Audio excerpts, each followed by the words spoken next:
That's the guest convener. Okay, thank you. Welcome to today's Development Management Review Committee. In common with other council meetings this week, and as a mark of respect to the death of the Queen, can I ask for a minute's silence?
Okay, thank you. We'll get on with today's business. Item 1,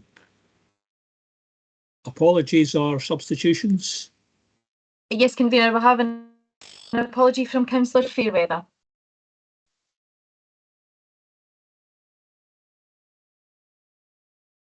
Yeah, sorry there, I muted my speaker, so I hear that response. Sorry, convener, yeah, an apology from Councillor Fairweather. Apologies from Councillor Fairweather, fine. Any declarations of interest? Okay, no declarations of interest. Item 3, the minutes of the previous meeting, are these agreed? Okay, thank you for that. Moving on to item 4, which is the Cairnton, Stedding, East Newton, Arbroath. Now, I'm conscious that elected members on the committee visited the site yesterday. I thought perhaps to start with, we could ask Mr. McGuinness just to give us the preamble he gave at the last meeting, and then we can start to discuss the appeal. Okay, convener, I'll just share my screen and I'll go through the brief presentation again, just as you've said. Give me right. Thanks very much. Right. Can everyone...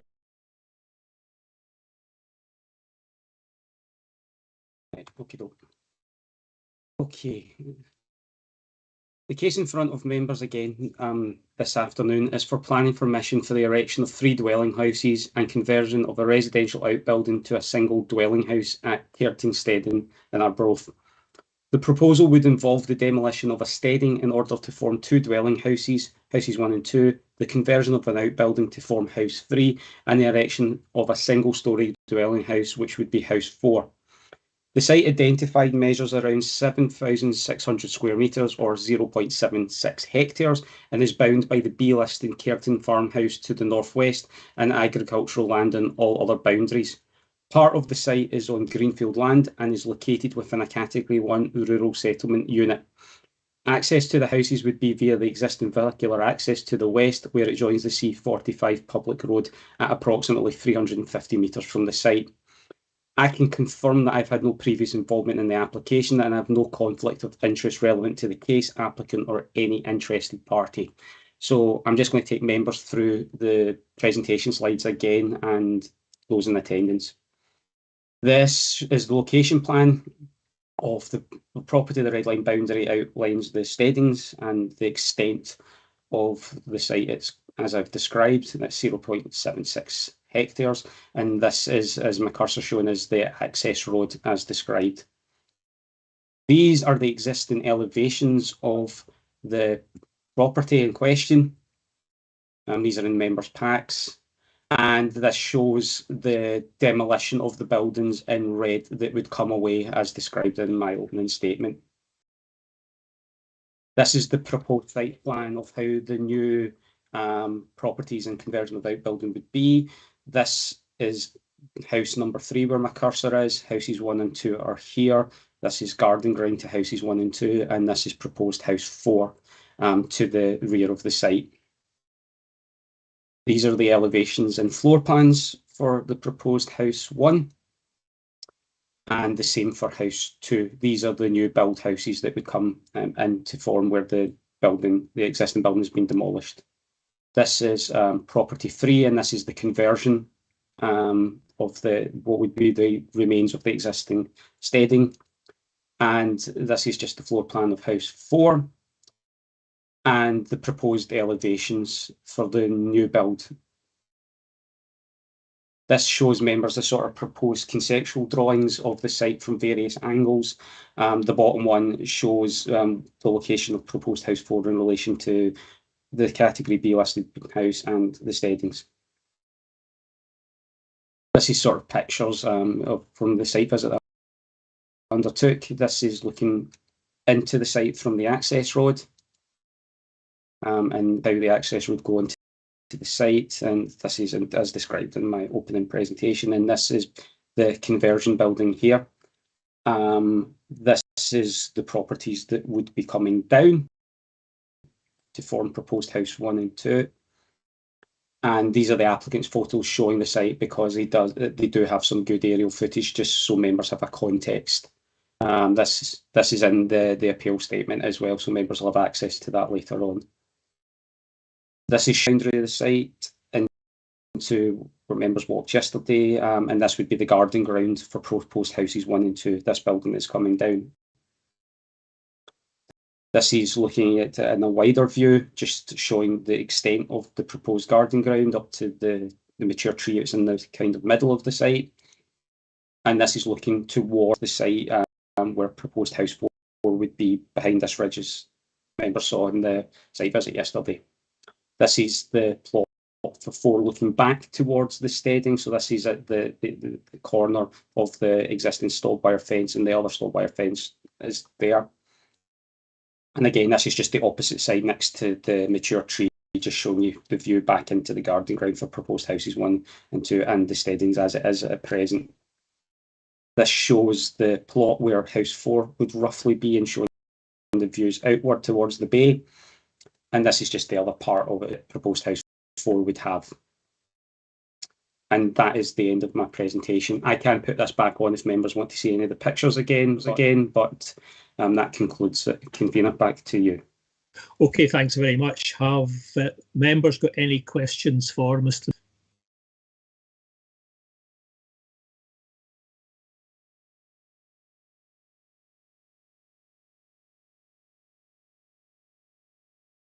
I'm not seeing any hands up or any.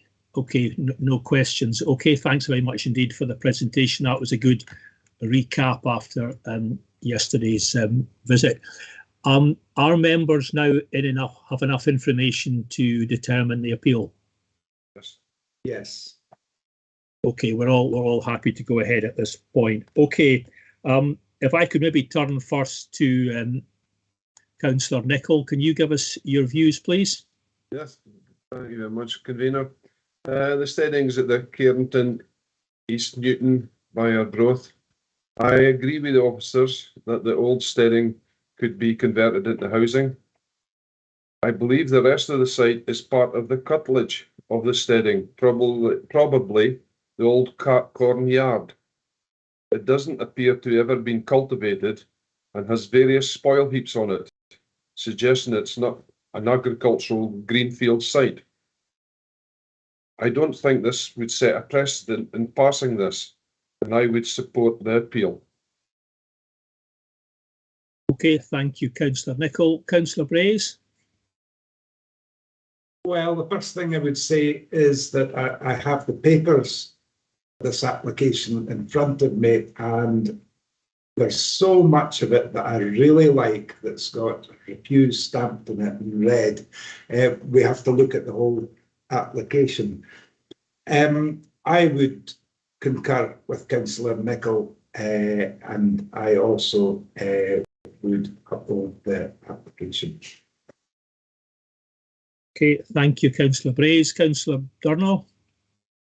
I went on the site visit yesterday, which made things clearer, and I am quite happy for this application to go through for the new housing on the housing 4. I think it's been very well thought out, and I think it's going to really enhance the area. And I'm quite happy to support this application to have the new proposed house on 4 to be given planning permission. Thank you. Okay, thanks, Councillor Durno. Yes, my views, I thought that the site visit was extremely useful yesterday. It's all very well looking at photographs and looking at drawings and papers, but actually being in the environment and looking around it, I think was crucial for me. I agree with my colleagues, and I have to be honest with you, this is not one that I found particularly easy, because we've had a lot of debates over the last few years, specifically about TC2 and what is a rounding off and what isn't. And you know, I would say even when I came back from yesterday's visit, I was still thinking about it. However, I think if you look at on page 130 of the report, 5.12 of the applicant's comments, I think that encapsulates my views pretty clearly. I agree with, I think, what Councillor Nicholl said. This is a steading and curtilage, and you know, if the building is within that curtilage, it could be seen as a rounding off. For me, the key issue was that the land was not in agricultural use, and it clearly hasn't been. And I think the other 2 points I would make is there were no objections either from neighbours or any of the statutory consultees. And I think we've also got to be minded about the efficient use of land. When this land is not being used at all at the moment, and I think, as Councillor Braze has said, the development looks, you know, aesthetically an attractive development, and the very fact that the house 4 is kind of hunkered down in the landscape, I think, is interesting. It's described as an eco house. So I think for all those reasons, I think I'm willing to agree with the other 3 members that that we uphold the appeal. Can I just ask Mrs. Forsyth if she's got enough reasons down there on paper to justify our decision, or as an explanation for our decision? Convener, I think Mr. McGuinness was going to come in on that point. Okay, over to you, Mr. McGuinness. Yeah, 2 things, Convener, is one, the reasons have to be very clear of why the appeal is being upheld in the case officer's decision being overturned in terms of policy terms. And secondly, if members are minded to uphold the appeal, then there are proposed conditions that they would need to look at before they take that decision to make sure they're comfortable with the conditions that would be applied to any grant of consent. Those are the 2 things I would say. You have those conditions to hand now, have you? Yes, I do. If members wish to see that now, I can put them up on the screen again. Please. Okay, let's see the conditions first then. Yeah.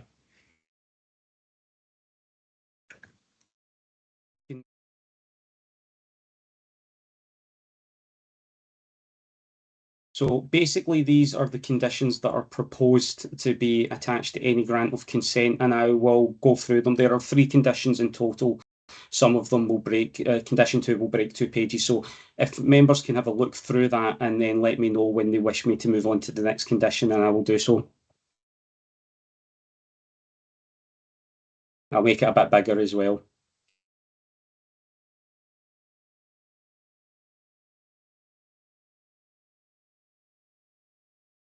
Yeah, I don't know where my screen's going. It's going blank for some strange reason now on my side. So yes, that's the general condition about affordable housing, if I remember.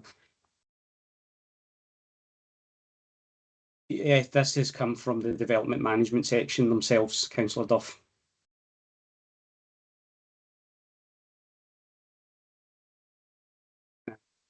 Yeah, my screen has gone blank in my end, so I have no idea what one I'm going. So I'm just, it's just gone and hung up. I'm just going to restart it. If members just bear with me a moment, it's just crashed. Sorry about that.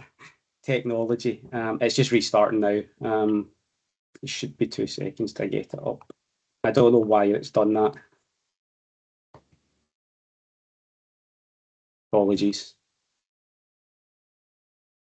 It's taking an earth to load.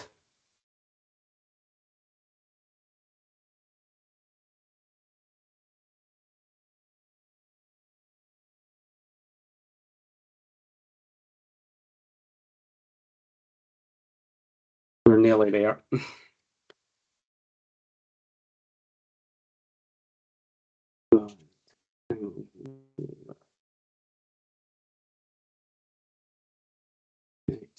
Sorry about this technical hitch. Right, sorry about that. I'll just reshare this. I've moved it a bit bigger as well.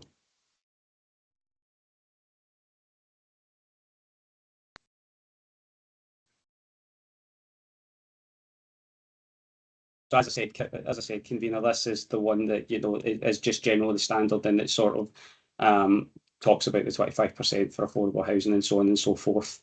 And that's the reason for it. So if members are happy for me to move on to show them condition 2.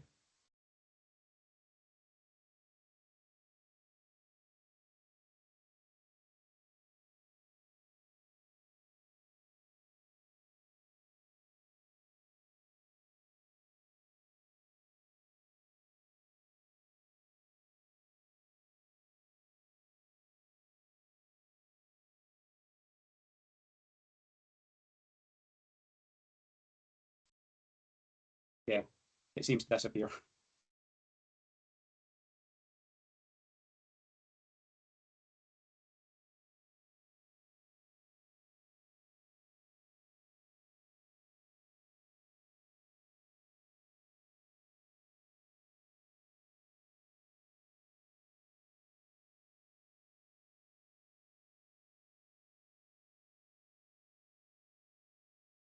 There's another part of the convener. This is just part. There's another part. The D and F. That's the rest of it.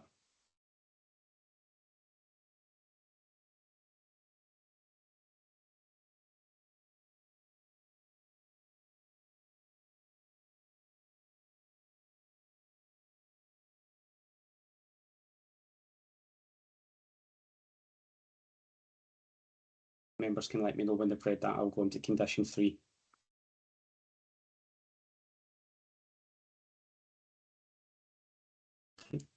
And this is the last condition to be applied.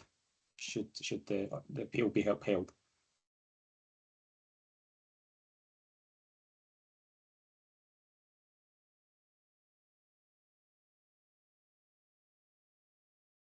I'll stop sharing my screen. I can come back to this at any point if members wish me to do so.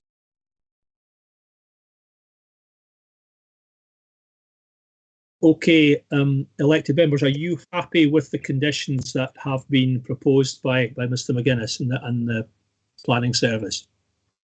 Yeah, they seem to be standard. Yeah, I'm happy with it. Thank you. Okay, you happy, Councillor Brace? I actually wondered if we might consider sort of extending the conditions. Whilst you said that the land was disused, well, it is by people, but every area of land is of some use for biodiversity. And I wondered, I don't know if it's possible, if a further condition insisting upon retention of some of that green area between the steading and House 4 might be possible, or at least considered by us. Just to come back to Councillor Braze, that would incorporate any part of the landscaping plan that's to be submitted to ensure that. But however, looking at the plans that were published as part of the thing, it didn't look apparent to me that the mature tree in the middle of the site was coming away and much of the vegetation was looking to remain. However, if members wish it to be explicit that the vegetation that they saw on site should be retained as part of the landscape, and then the condition can be amended to cover that, and the condition can be shared with members after this just to make sure they're happy with that. Are we happy with that suggestion from Councillor Brays? Yeah, that's fine. I wouldn't want to be too stringent on keeping,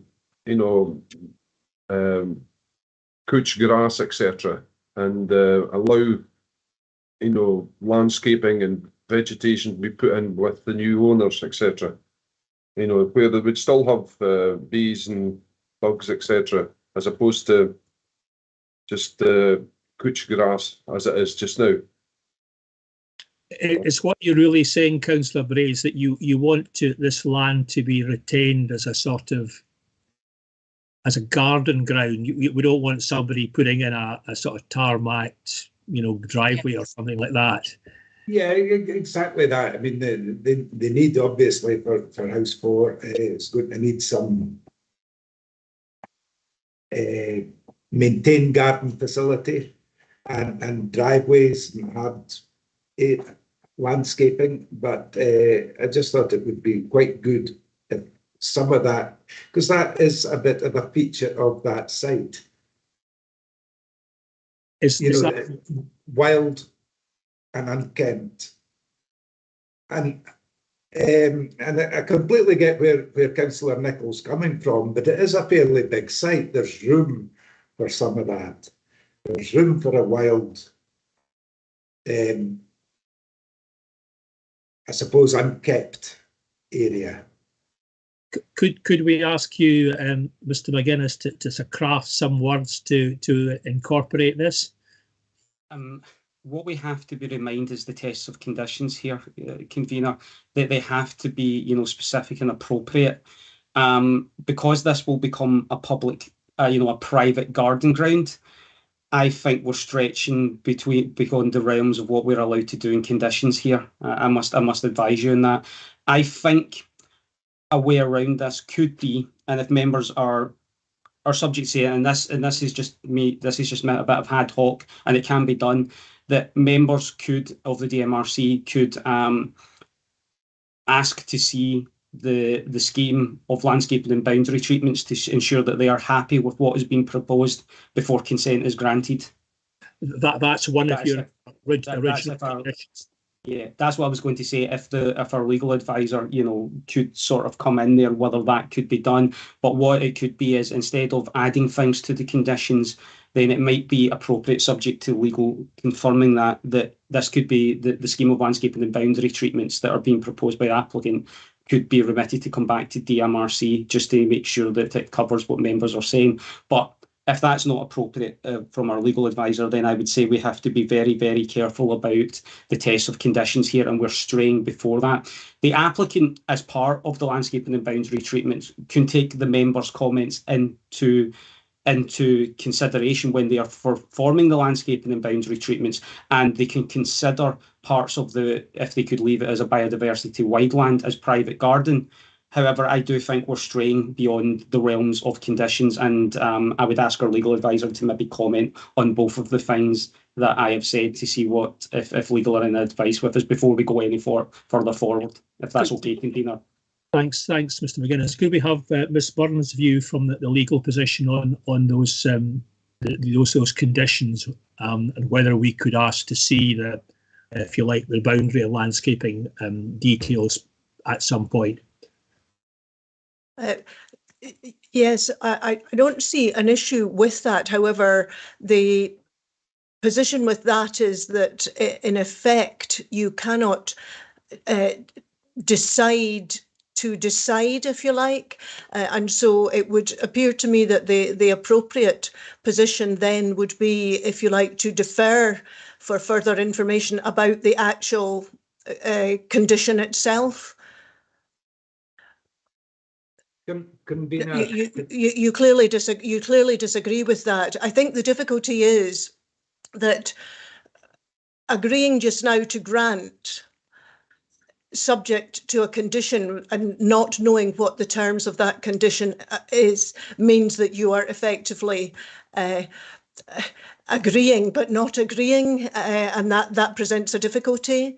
As far as sorry, you were going to. No, I think I've got Councillor Durno with her hand up. Do you want to Yeah, just a slight point that maybe the wording on our formal document could maybe say that we would hope that the applicant may look at a wildflower meadow when doing the site. Maybe just wording it like that, as we would like it if they could do it. If they don't do it, it doesn't matter if they don't do it, but we would like them to. Could that be worded and be put in the application? I would come back and our legal advisor can confirm if I'm right or not, but we have to make sure that the wording is specific in terms of the condition, and we would like and we would expect, or things like that are not a sound condition. Therefore, the applicant could voluntarily look at doing that, and we could look at as a planning department as part of the landscaping and boundary treatments that come in for conditions to look that that's been done. But I will go back that the tests of conditions are very specific, and I think we're straying beyond them by adding in we would like. They have to be specific, relevant and appropriate to the application in front of you. And again, I will reiterate, it is private garden ground. Therefore, you have to think as well, will the householder, about maintenance regimes and all of that, and how enforceable those are as a council if that condition isn't done. Therefore, I would sort of suggest that we are going beyond the realms of what a condition is legally allowed to do. And again, I will bow to our legal advisor's view on that if I'm correct or not. Okay, thank you. Can I just check with Mrs. Forsyth here? I've got one of the guests with their hands up. We don't normally allow applicants or agents to speak at these meetings, do we? No, there's no provision within the regulations and to hear from those parties at this stage, convener. Yeah, I thought that was the case. Okay, Councillor Brace. Yes, thanks, convener. Well, I asked that the committee consider whether this might be possible, and I think it's quite clear that it's not really possible. Okay, and so I'll just quite happy to accept that that's the case. Just on, thank you, Councillor Brace, for that. On the sort of, if you like, the ground we're talking about, Mr. McGuinness, is my understanding correct that the large tree which is in the centre, the proposals show that being retained? As far as I can, read it, yes, it doesn't look like the tree is going to be cut down, and it's a mature, and it is an extremely mature feature of the site. If that tree was subject to being, cut down or removed, then the case officer would have assessed it against the relevant policy in the plan and would have gave you the view of whether that was done, or would have suggested what would be done. If it was also, I would assume that if we were doing conditions and that tree was to be removed and we didn't want it to, we'd be putting a condition on that the tree should not be removed, or we would be putting in some compensatory planting that would be required to fulfil that. So as neither of those are in front of me at the moment, and I don't want to assume things, I would take it that from what my interpretation of the plans is, that the tree is remaining. That was my understanding as well, and clearly that's a big hunk of biodiversity in the middle of the garden ground. So just to recap, we are now happy with the conditions that have been proposed. The final thing we have to do is to articulate our reasons for upholding the appeal. And I would suggest to elected members that, in our view, we see this meeting policy TC2, because we regard this as a rounding off of the curtilage of the steading and garden. And, that's at the end of the day a bit of a matter of opinion. In my opinion, that is a rounding off. And as subsidiary factors, we've had no objections from anyone. It is not agricultural land in use, and it is an efficient use of the land. And I would put these 3 points in as well.